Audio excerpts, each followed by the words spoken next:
Hi everyone, Redneck Computer Geek here, sitting here with two of these PowerCore 25 amp batteries, and as you can see, one has definitely been used and abused and bounced around and everything.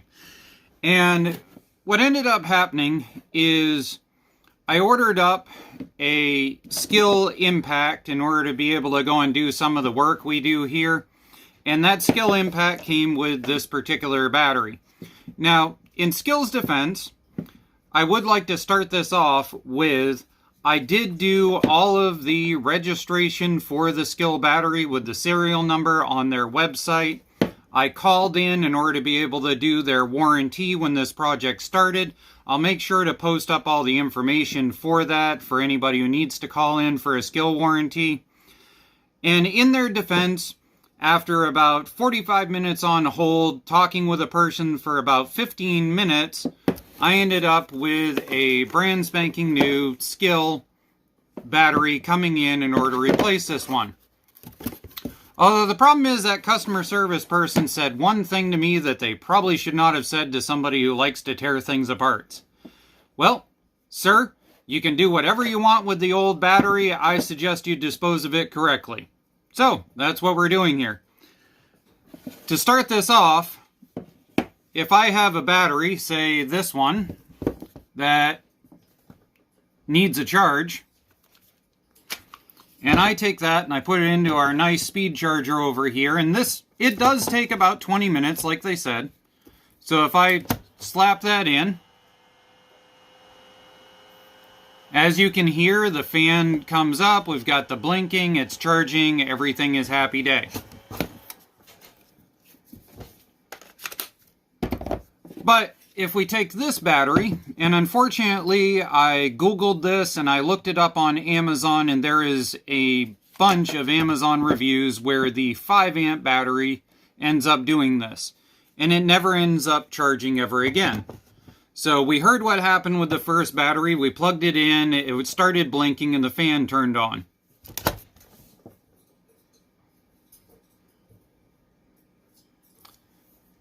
Charged. Solid.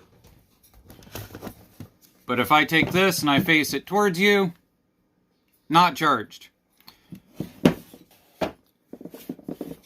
Never should have told me I can do whatever I want.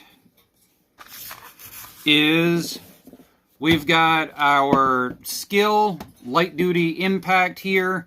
I really like this thing for tearing things apart. And we're going to demonically apparently use it to tear a battery apart. I'm not sure if this is cannibalism or not, but we'll see. So, what you need to take apart one of these, if you're interested, is security bits. And this one here is a T10 security bit. And they come in a pack like this. I'll make sure to include in the description the link for that. And T10 seems to be a common size that I'm running into more and more as I'm getting into stuff like this. So, looks to be there's only 4 screws unless there's some hidden here in order to show the voiding of warranty as it would be. So, alright, there's 2. And what I'm expecting, because I've seen this in lithium batteries before, is lithium batteries have a BMS circuit in them. And that's a battery management circuit system, I'm sorry. And so what happens is the BMS has a controller fuse on it, and if the battery gets overworked, sometimes it burns out the fuse. On a really cheap one, on a cheap lithium battery, that fuse is just a filament fuse, and you can solder right across that filament fuse. So we're just going to see what happens here when we lift this. See if this will come off. Okay, we dropped something. Okay, it was a screw that dropped out there. So there's that. And those line up with those there. That's not overly hard to figure out. Set them up and use them for powering a power wheel. That fused link right there is what burns out. And, you know, obviously you just put something in there and call it good and don't ever tell anybody you did it. So this here is our battery management system, and these wires to the side here, they go down to each different cell set in order to be able to manage the lithium. You can, but it's not recommended to charge lithium through the entire system. It is recommended to charge it in sets. So we're going to grab a voltmeter here, see if we can find out what our common ground is in the system, and at least check across that.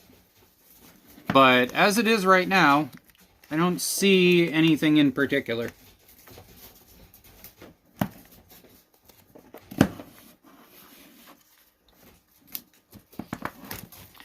Oh, this is interesting. This entire unit feels like it'll lift out. There we go. So there's the shell. And this is why a lot of your newer batteries are actually rebuildable. And so if we pull this off, we should be able to see the sides of the cells where they spot welded them. As you can see there. And this side's actually the one I'm curious about, because this should be the one with the BMS wiring coming down to it. And we'll see if we can actually get to it and see it.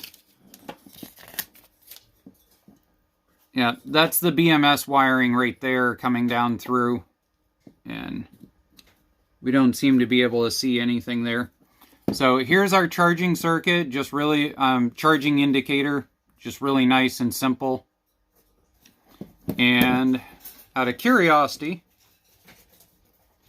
if we pull these off so that they're not in the way, I wonder what would happen if we stuck this on the charger right now.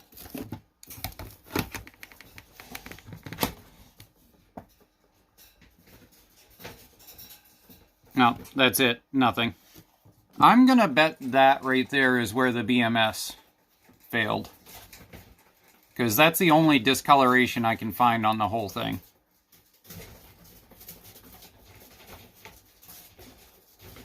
Alright, so let me find a Phillips screwdriver. We'll take that off. Alright, so I had to go find my better soldering iron. So in Skil's defense on the soldering, I had to find my high temp soldering iron. Unlike cheaper batteries like this Popo Man. These are done by Tempco. They're Popo Man batteries. But I wanted to show you guys the difference here. So this is a BMS battery where everything is controlled, computerized and everything. This is a lithium battery also, but see, there's no control circuit board. Everything is charged right directly through in series, and this is that fuse that I was talking about. This Popo Man battery, this fuse was only rated for about 40 amps. Yet again, in Skil's defense, this blatantly plated and says 80 amps on it. And if I put these side by side, you can blatantly see the difference in thickness of where those plates were. So you can see my giant gobby weld that I put there to continue using that battery. I figured that solder, sorry. I figured that giant gob of solder would definitely end up coming to temp and flowing off of it or something if it ever ended up needing it. So, just wanted to compare the two so you could see the difference in quality, what it is you're paying for. These little Popo Mans, these are like $25 a piece versus the Core 22 amps, which are like 36 if I remember right. And the 5 amp battery packs are currently retailing in the $70 mark. But anyways, that's enough of that. I'll set this back aside so that I can glue it back together in a little bit.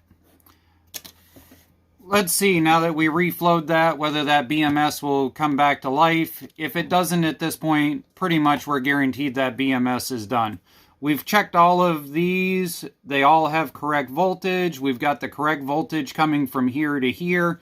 and obviously the fuse is in place. Otherwise, we wouldn't be able to power the drill up.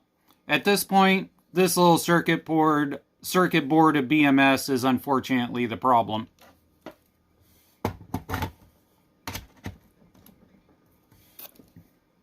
And we get no fan. So, I'm glad you guys could join me. I hope you learned a few things. Unfortunately, we can't fix this battery, but at least we know we have cells in it that are good that we could potentially do something else with. Have a good day. Stay safe.